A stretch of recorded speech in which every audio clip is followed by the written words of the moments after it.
Hey you guys, welcome back to the channel. It's Brown Eyed KK and I'm here with another book review. The book for the week was Before I Go to Sleep by S.J. Watson. Description will be below in the description bar. In this book we meet Christine, and Christine suffers from amnesia. It's the result of a tragic accident that she suffered in her mid to late 20s. The type of amnesia that she has does not allow her to retain new memories, so every night when she goes to sleep she forgets everything that happened to her the day before. So her memory resets every morning, either to a point in her mid to late 20s or earlier, so an earlier childhood maybe in some instances.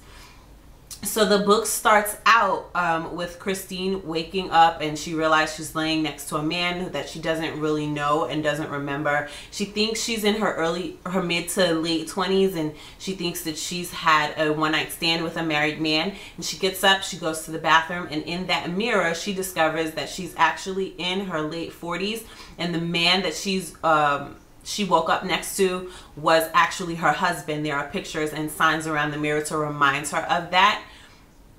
Ben, who is Christine's husband, is very gentle and supportive and seems to have to go through this process of explaining to her every morning who he is and what their life is like together. He leaves her alone every day to work and leaves her with a list of things that she can do, a cell phone and maybe a couple of dollars, so that she can get through the day. What Christine discovers later on in this day is that she's been working with a man by the name of Dr. Nash. His name is Ed Nash in the book, who has influenced her to begin a journal so that she can keep track of what happens to her on a daily basis. And he calls her every morning to remind her where she hid the journal and that she needs to read the journal. And so we sit down with Christine as she reads her journal that she began writing. I think it's over a span of a month or two, if that. I can't really remember the dates.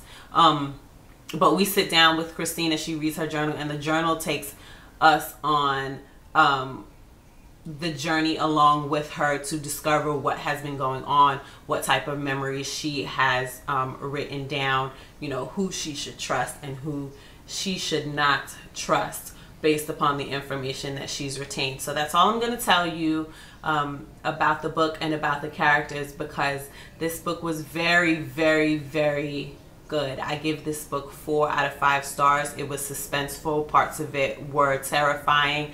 The way that the writer portrays, you know, the fear and the emotion that Christine has when she wakes up every day and doesn't realize who she is or who the man is next to her, or, you know, the terror that she has when she realizes that, okay, yeah, this is my husband, but, you know, I don't know him. He wants to sleep with me. He wants me to love him, you know, not being able to have an anchor or a foundation in her life.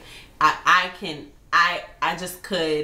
identify with it, but I could imagine how terrifying that would be. And the author of the story really, really portrays that in a great way throughout the novel. I have some favorite passages from this novel, and I'm only going to give you 3 because I have a habit of highlighting my books, which is why I love my Kindle so much, because you can do that without ruining